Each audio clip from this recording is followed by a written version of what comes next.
नमस्कार, हिमाचल आज देख रहे हैं आप। मैं हूं मंजीत सहगल और पॉइंट ऑफ व्यू में आज फिर चर्चा करेंगे हिमाचल प्रदेश की राजनीति की। दोस्तों, एक बार फिर से ऑपरेशन लोटस चर्चाओं में है। क्या Bharatiya Janata party operation lotus को सरंजाम दे सकती है? और क्या कांग्रेस अब की बार भी क्या ऑपरेशन लोटस की वजह से सहमी हुई है?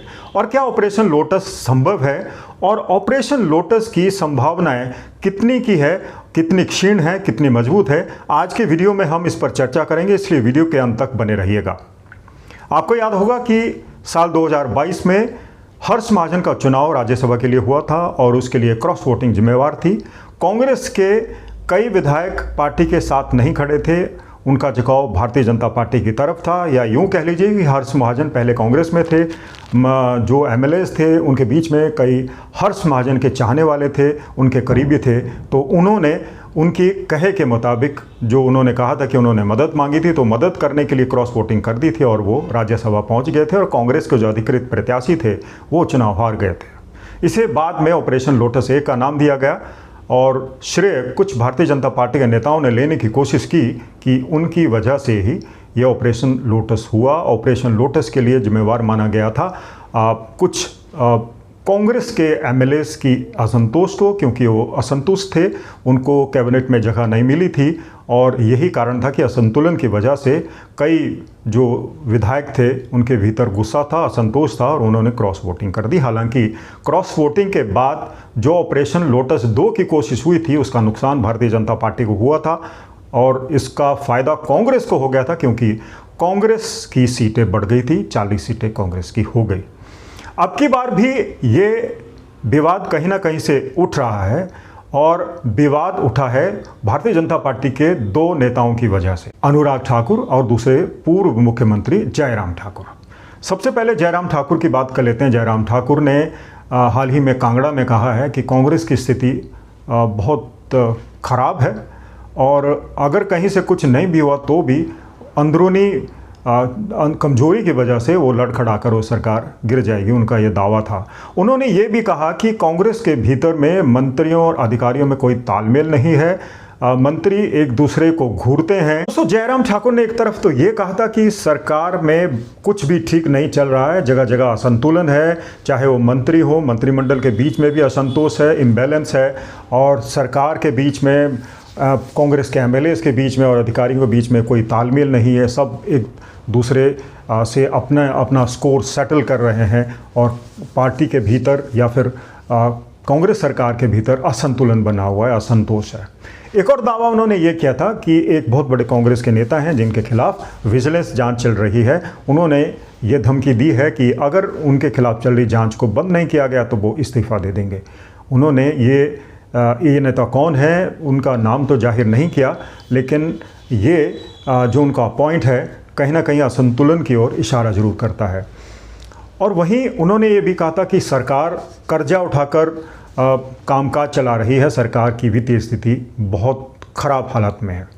भारतीय जनता पार्टी के दूसरे नेता जिन्होंने ऑपरेशन लोटस की ओर इशारा किया वो हैं पूर्व केंद्रीय मंत्री अनुराग ठाकुर। अनुराग ठाकुर ने भी कहा कि कांग्रेस की वित्तीय स्थिति बहुत ख़राब है, तालमेल की तो अधिकारियों के बीच में भी कमी है, मंत्रियों के बीच में भी कमी है, मंत्री मुख्यमंत्री के खिलाफ मोर्चा खोल रहे हैं और युवाओं के बीच में रोष है, क्योंकि सरकार ने जो चुनावी वायदे किए थे उसमें से बहुत सारे वायदे पूरे नहीं किए। और उन्होंने ये भी कहा कि सरकार ने जो केंद्र की योजनाएं हैं उनको चलने नहीं दिया और कई योजनाएं इसलिए ठप पड़ गई क्योंकि सरकार का खजाना खाली है और सरकार ने उसमें अपना योगदान नहीं दिया।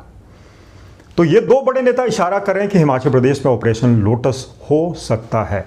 हालांकि कुछ सूत्र ये भी कह रहे थे कि हो सकता है चुनाव से पहले कुछ इस तरह की डेवलपमेंट हो और साल के आखिर में सरकार को गिराने का कोई तात्पर्य भी नहीं लगता।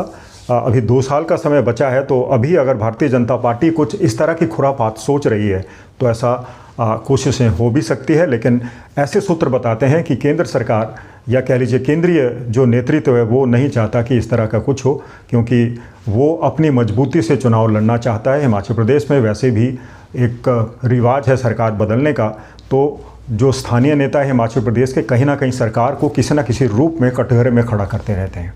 तो ऑपरेशन लोटस की बातचीत हो रही है। और अब बात करते हैं हिमाचल सरकार के पक्ष की, जो सरकार के दो बड़े नेता, चाहे वो मुख्यमंत्री हों या उप मुख्यमंत्री मुकेश अग्निहोत्री हों, उन्होंने अपने अपने स्तर पर दो स्टेटमेंट्स दी है। और स्टेटमेंट्स में भारतीय जनता पार्टी के कथित राजनीतिक षड्यंत्र का ठीकरा फोड़ा है और उसकी आलोचना की है। सबसे पहले मुख्यमंत्री ने कहा कि भारतीय जनता पार्टी एक बार कोशिश कर चुकी है, मुंह की खा चुकी है। ठीक है, राज्यसभा के चुनाव में हर्ष महाजन बाजी मार गए थे, लेकिन जब दूसरी बार उस लोटस ऑपरेशन को सरंजाम देने की कोशिश की गई तो भारतीय जनता पार्टी को मुंह की खानी पड़ी और नतीजे कांग्रेस सरकार के पक्ष में आए। अलबत्ता सरकार और ज़्यादा मजबूत हो गई।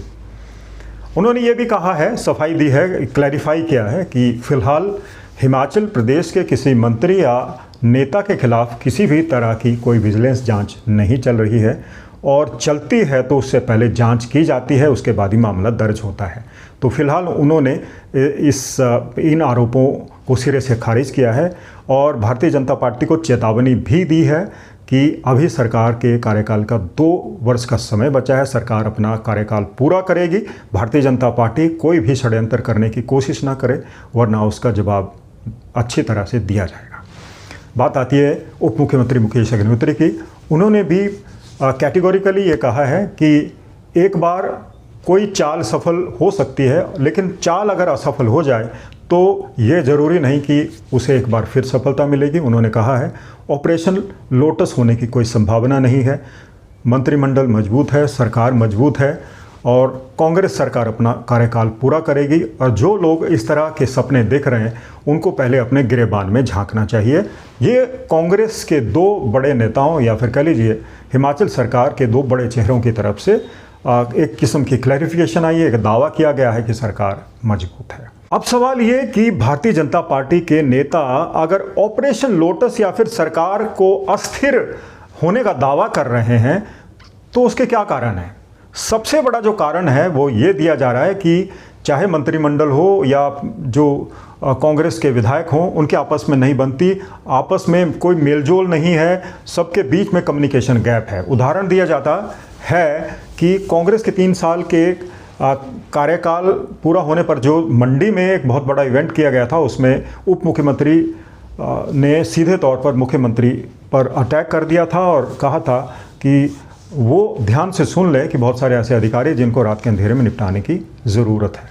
उसके बाद विक्रमादित्य सिंह की एक स्टेटमेंट से बवाल खड़ा हो गया। उसको भी इस तरह से देखा जा रहा था कि वो सीधे तौर पर मुख्यमंत्री पर ये अटैक नहीं कर रहे हैं, इनडायरेक्ट अटैक है, लेकिन उनका मकसद भी यही है कि सब कुछ ठीक नहीं है। हालांकि उनकी तरफ से बाद में एक स्टेटमेंट भी आई कि वो मुख्यमंत्री को अपना बॉस मानते हैं, उनकी सरपरस्ती में वो काम करते रहेंगे, अपने विभाग को अच्छी तरह से देखेंगे।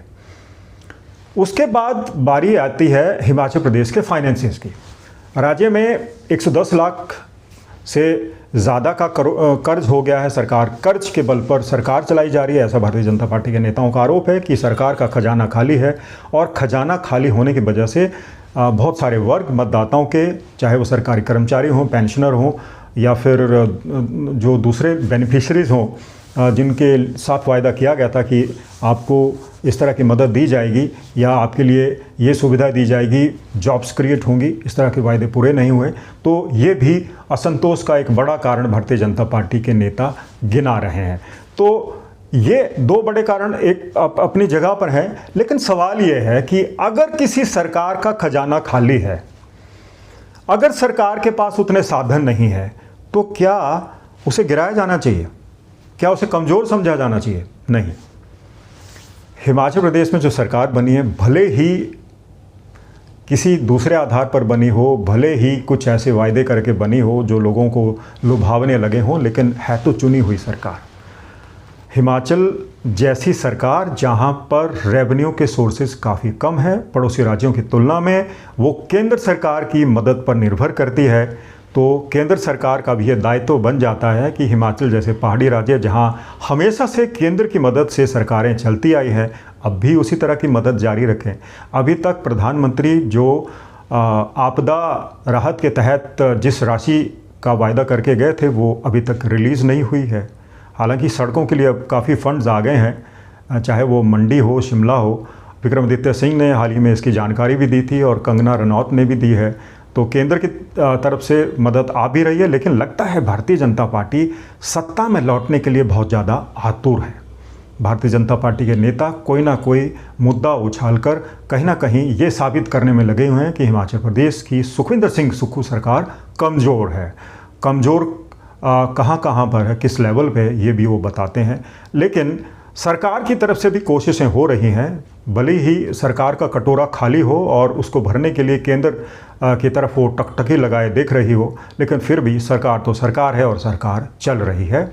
दावा किया जा रहा है सरकार स्थिर है, मजबूत है और अपना कार्यकाल पूरा करेगी। और वहीं कहीं ना कहीं भारतीय जनता पार्टी के बीच में एक कह लीजिए आतुरता है कि वो सत्ता में वापस लौटे, लेकिन शायद सत्ता में वापस लौटने के लिए अभी भारतीय जनता पार्टी को 2 साल इंतज़ार करना होगा। उसके बाद कहीं ना कहीं उसके पास एक बड़ा मौका होगा सरकार बनाने का। और अगर सुखविंदर सिंह सुक्खू अपनी चुनावी वायदे सब पूरे कर लेते हैं, जनता के बीच में जिस तरह से अभी उन्होंने कांगड़ा प्रवास का प्लान बनाया हुआ है, जिस तरह से कांगड़ा को साधने की कोशिश सुखविंदर सिंह सुक्खू की तरफ से की जा रही है, और ये दावा उनकी तरफ से भी किया गया था कि भारतीय जनता पार्टी के नेता कांग्रेस को तो अस्थिर बताते हैं, कांग्रेस में तो धड़ेबाजी को उजागर करते हैं, लेकिन भारतीय जनता पार्टी के भीतर भी कई धड़े हैं। तो अगर कांग्रेस इस स्थिति से गुजर रही है कि उसे धड़ेबाजी जैसी चुनौती उसके समक्ष है, तो भारतीय जनता पार्टी के पास भी इस तरह की चुनौती है। चुनौतियां दोनों तरफ है। देखना दिलचस्प होगा कि क्या कांग्रेस सरकार अपना कार्यकाल पूरा करेगी और क्या भारतीय जनता पार्टी एक बार फिर से कोशिश करेगी कि किसी तरह का ऑपरेशन लॉन्च करे, और क्या 2027 में लोग सरकार को रिपीट करने का मौका देंगे या फिर परंपरा की तरह भारतीय जनता पार्टी सत्ता में लौटेगी। इसके लिए अभी वक्त है। तो ये था आज का विश्लेषण। उम्मीद है आपको अच्छा लगा होगा। विश्लेषण अच्छा लगे तो चैनल को और वीडियो को ज़रूर लाइक करें, चैनल को ज़रूर सब्सक्राइब करें। हम जल्द हाजिर होंगे किसी नए विषय के साथ। तब तक आप अपना बहुत बहुत ध्यान रखिएगा। नमस्कार।